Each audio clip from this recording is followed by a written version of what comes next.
Hey, Mike here with Canadian Musician. You probably can't tell because we've ducked into some weird alley within the Marriott, but we're actually at Canadian Music Week. With me are Alphonse and Andrew from killer Toronto bands, the Cruelty Party. Thanks for joining me in this wherever we are, guys. Our pleasure. Thanks for having us.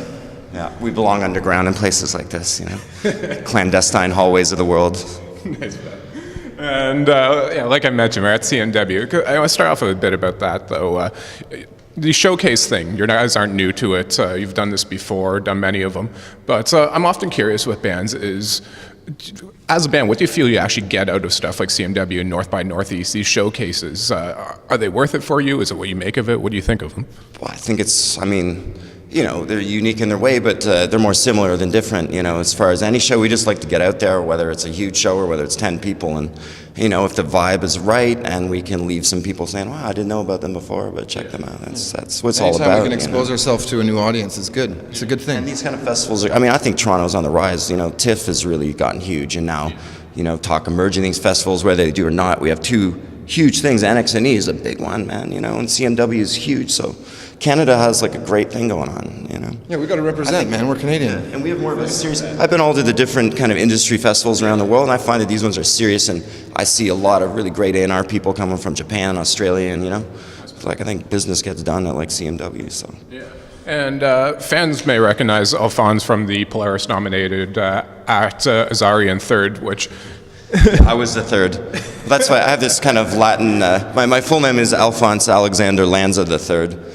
And so yeah, I went by the Alexander III. I'm still out there DJing, doing the techno thing too, you know, so. Nice, man. Yeah. And with that, like we were kind of saying a bit before the interview started, like you guys had some great success with that. Like what's... artistic success, you know, we had good artistic success. You guys are pretty critically acclaimed. I was just wondering with your previous experience to that coming into the Cruelty Party, particularly business-wise, was there, did that experience help you at all with the new act? It did, yeah. It's, I mean, I've been through this a couple times, but the Azari was the big one, you know, so I saw how things can happen on an international scale like that, and how you really have to trust your team and pick them wisely, and, you know, pick the people you're working with wisely and make sure that you can do what you can do. I mean, we kind of accomplished our mission and kind of shut it down, and now we're on doing our back where we left off before the Azari just kind of popped out of nowhere, you know? Yeah.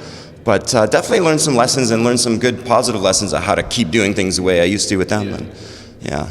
And then on an artistic level, you know, it's great.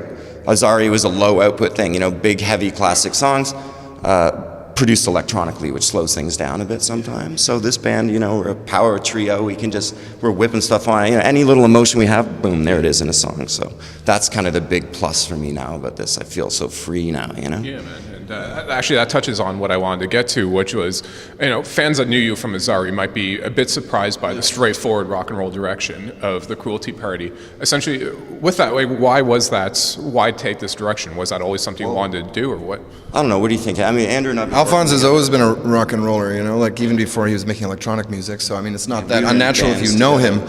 But that being said, surprise is good for people. You know? If you want to check out, Andrew and I had a previous band together. It was called Alexander III and Dirty 30. And if you check out, we had some really, there's this video out there that is pretty much the surviving artifact of this previous kind of band. It was like a pre-DFA disco funk kind of rock thing. You know, we had a love affair with synthesizers, and guitars and but we came around, you know, yeah, but we came around to. I mean, just rock and roll is just simply the most direct line, you know, it's the rawest and truest form for us to be able to express these kind of dark things we got going on. Dark and light, you know, for us to pick up guitar, it's instant emotional communication.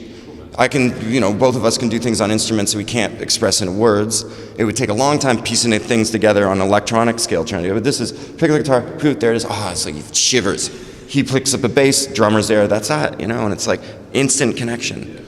And it's old, you know, I mean, but really it's not that old. All these instruments, drums have been around forever, millennia, right? Guitar, electric guitar is a new thing, I think. There's the power, forget all the pedals and stuff. You just have the vibe of your fingers to the guitar to the amp. there's magic there that's still unexplored, I think, you know, right. and it's That's the beautiful thing about rock and roll is there's always new stuff to do. I mean, I think our record, I think a lot of people are going to be really surprised and happy with it. I'm very proud of it. And this is the first of many records. We're not the type of band put out a record every 5 years, you know. This is like, we just a wave of music. We have already written another record, another EP, and we just love, great, get it out I think there. there's a vacuum. I think people need, you know, rock and roll that's like a lot of, you know, like that has a lot of live elements. You know, we recorded a lot of our album live, and I think you can feel that when you listen to it. No backing tracks live. There's no things playing. No, it's just a Nothing, power ever. 3-piece. That's it. Yeah. Yeah, maybe a 4-piece here and there. Maybe a guy joins on a piano here and there. But really, it's just power trio doing its thing. And there's, you know, it's very simple. We only have 3 pedals each. You know, it's not about that. Who were you working with as far as producer on the record? Well, I produced it and we co-produced it. Andrew co-produced it with me. There was a couple other musicians that played drums and guitar that aren't part of the band. They were just there at the time, you know. We co-wrote a lot of the songs together. Brought a couple of our own songs to the thing, worked on it, you know. We kind of just went crazy, like old school Kink style. Like we just, you know, we smoked a lot of cigarettes. We were wearing a lot of suits and getting really sweaty. You know? Yeah, just being back to ourselves because, like, we really, you know, we just kind of have this comfortability factor that, like, with a guitar, simple, you know, being sharp. I mean, I don't like to be a bum. You know what I mean? It's like, yeah, we're just being ourselves again, and it's like doing our thing. And I honestly thought maybe we'd play at the local pub, you know, once a month or something. And then, you know, we got a record deal, we got this and that. We had George Vale, the big music video directors. He's done everything from Pat Metheny to Alice in Chains to Feist to Broken Social. And he just saw me with my acoustic guitar playing these songs, and he had followed Azari a lot. And he was like, man, this is something special. So he filmed right from the very first time I started writing these songs till the current day. And he documented our whole Cruelty Party thing, which is pretty cool. Yeah. And, I'm going to get you guys to take a step forward because I'm running out of cable here. Animated. Telescoping effect. But yeah, like Andrew, you mentioned the single, Ball and Chain. Fucking killer track. Yeah, thanks. And it makes me wonder, like, apparently, or from what I've read, you guys have a 12-song album ready to go. Yeah. I guess, where does that stand? When can people hear it? Well, as far as we know, it should be coming out in the fall. It's finished. It's finished. It's completely Mastered. finished. Done. Ball and Chain is coming out on vinyl any day now, and we're going to have a launch here in town for that. Tim Goldsworthy remix on the flip side, and another original song that we created just for the release. Yeah, we're always going to have a nice original B-side for all our singles. We're going to put out another single this summer, I think, and then the album will drop in the fall, and assuming everything goes to plan, you know. Nice. And I can't wait for everybody to hear it. I mean, it's not that old, but we have been sitting on it for about a year now, right? And we wanted to not put anything out there.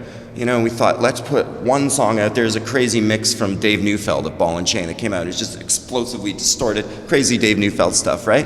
That was the only thing you could find of it. Even today, where can I find more of your songs in Ball and Chain? Well, you can't, man. You're just gonna wait. You know, it's all a big mystery until you can hear Ball and Chain now. You can hear Ball and Chain, but everything else is a mystery. And when that record comes out, you know, and then we're gonna show up and play for you. Yeah, I mean, the single is very garage, rock and roll, and heavy, and the album's got a lot of that too. But the album goes through a lot of different, all sorts of stuff. Yeah, so I think people are gonna love it. You know? Yeah, we're really excited. Yeah, obviously.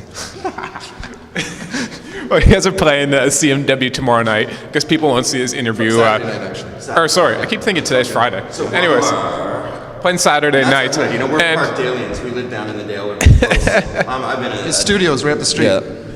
Well, being Vince Gallo of the Dale down there, you know. So being a Toronto band, you guys going to be back at North by Northeast or have upcoming Toronto shows? we're going to be actually doing some stuff on the road. I'm not sure if we're here for North by Northeast, but like Andrew mentioned, we're going to do a little single release somewhere. Yes. We have some nice warehouse stuff, you know, clandestine, illegitimate type thing, and get it rocking, you know, nice dark and scary kind of environment. You know, if you want us to play, just call our management, you know, and just call Culvert Records, you know, and get us over. That's the other thing, you know, it's really nice in a band, especially with Azari. I had the greatest team with Azari. It took such good care of us, and now we're back in great hands with Omar and Warren and the guys at Rare Beef. So it's really, really good.